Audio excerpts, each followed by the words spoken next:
Salut à tous, c'est Milas de la chaîne MyPhone français, j'espère que vous avez la forme. Si vous avez un smartphone sous Android et que vous avez oublié que ce soit votre mot de passe, votre schéma et vous voulez réinitialiser par exemple, ou bien que vous avez réinitialisé accidentellement votre compte et vous tombez sur cette interface qui vous demande votre email pour accéder à nouveau à votre smartphone sous Android, par exemple ici un Samsung, et bien sûr sans votre compte Google, vous ne pouvez pas accéder à votre téléphone. Il y a des astuces sur YouTube qui ne marchent pas vraiment. Mais dans cette vidéo, on va utiliser un outil qui va vous permettre de le faire et tout ça en quelques étapes. Mais avant cela, n'hésitez pas à liker la vidéo, la partager avec vos amis, de vous abonner à la chaîne si ce n'est pas le cas et activer la cloche pour être notifié de chaque nouvelle vidéo.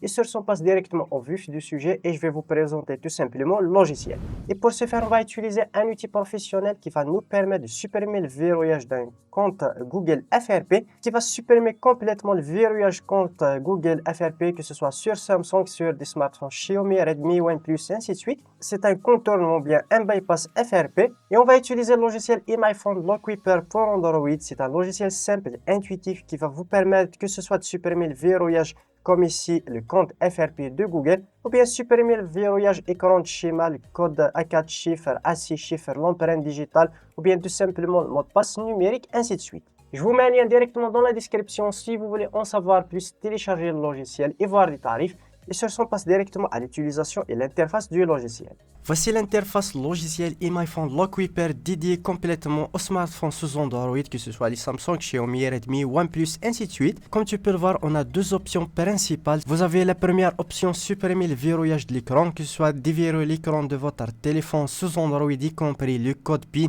l'empreinte digitale, le mot de passe et d'autres verrouillages d'écran. Et vous pouvez, comme tu peux le voir ici, l'option supprimer le verrouillage compte FRP de Google. C'est un bypass tout simplement de votre compte Google lié directement à votre smartphone. Par exemple, si vous êtes bloqué sur un écran où vous êtes obligé de mettre votre compte et mot de passe, par exemple le cas de notre smartphone dans cette vidéo. Pour ce faire, tout simplement, on va commencer par connecter notre smartphone au PC, tout simplement avec le câble USB. Voilà, je viens de le connecter tout simplement. Et là, je vais cliquer sur supprimer le verrouillage du compte Google FRP. Là, tout simplement, on devra sélectionner notre smartphone. Pour mon cas, c'est un Samsung. Là, vous sélectionnez la version Android de votre smartphone, Android 13, 11, 12, 9, etc. Si vous n'êtes pas certain de la version, vous pouvez cliquer sur plan version Android incertaine. Sinon, vous avez des astuces comment savoir la version de votre smartphone. Voilà, on attend un petit peu. Et là, tout simplement, on va cliquer sur afficher. On sera redirigé sur cette page, on va cliquer sur installer le navigateur. Après l'installation, on va cliquer sur ouvrir l'application et le navigateur. Et là, on va suivre les instructions qui s'affichent directement sur le logiciel. On va cliquer sur continuer. On va taper l'adresse qui s'affiche directement sur le logiciel. .myphone FRP. On clique dessus. On va suivre les instructions. On va cliquer sur télécharger l'application. On va cliquer sur télécharger. Sur le logiciel, on va cliquer sur la flèche pour voir d'autres instructions tout simplement. Puis on va cliquer sur Open Setting pour ouvrir les paramètres. Après le téléchargement, on va cliquer sur Ouvrir. On va suivre les instructions qui s'affichent à l'écran, comme tu peux le voir. Tout d'abord, on va aller sur Biométrie et sécurité. Là, tout simplement, sur Autres paramètres sécurité, tout simplement sur Application, juste ici Admin. Là, on va désactiver cette option de localisation. On revient en arrière. Puis on va aller tout simplement sur Application. On va cliquer sur tout simplement Application juste ici. On va chercher l'application Google Play.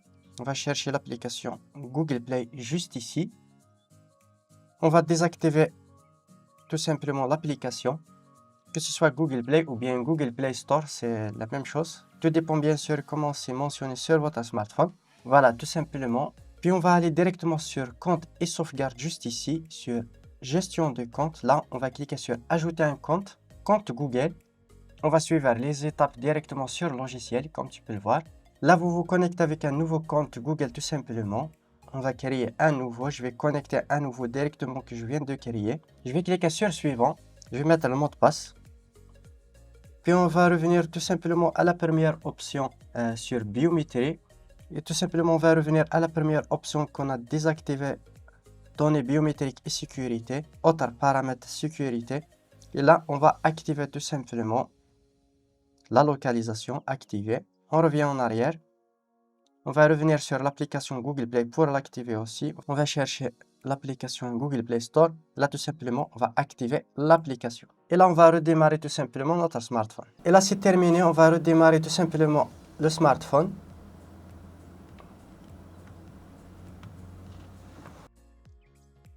Et là, tout simplement, on va reconfigurer notre smartphone. Et là, tout simplement, on va se connecter avec le nouveau mail, tout simplement. On va cliquer sur Suivant. Je vais mettre mon mot de passe.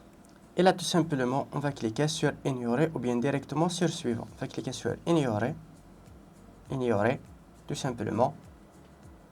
Et voilà, on passe directement cette étape sans aucun souci. Puis on va continuer la configuration du smartphone assez rapidement. On va suivre juste les instructions. Je vais accélérer un petit peu la vidéo. Et voilà, la configuration est terminée. Je vais cliquer sur Terminer tout simplement. On a accès directement à notre smartphone. Et voilà, comme tu peux le voir, maintenant j'ai accès tout simplement à mon smartphone. J'ai tout simplement bypassé le compte FRP. On peut directement aller dans les paramètres. Et là, vous pouvez bien sûr connecter à nouveau votre identifiant Gmail ou bien créer directement un nouveau. Mais je vous suggère d'utiliser celui qu'on vient de créer tout simplement juste pour configurer et bypasser votre smartphone. Et bien sûr, ça marche pour tous les smartphones sous Android, que ce soit un Samsung, un Xiaomi, un Redmi, Oppo, ainsi de suite. Et toutes les versions Android. Je vous laisse le lien dans la description. Voilà, on arrive au terme de cette vidéo. J'espère qu'elle vous aura plu. N'hésitez pas à me faire part dans les commentaires. Lâchez un gros pouce bleu pour soutenir la chaîne. Et sur ce, à une prochaine vidéo.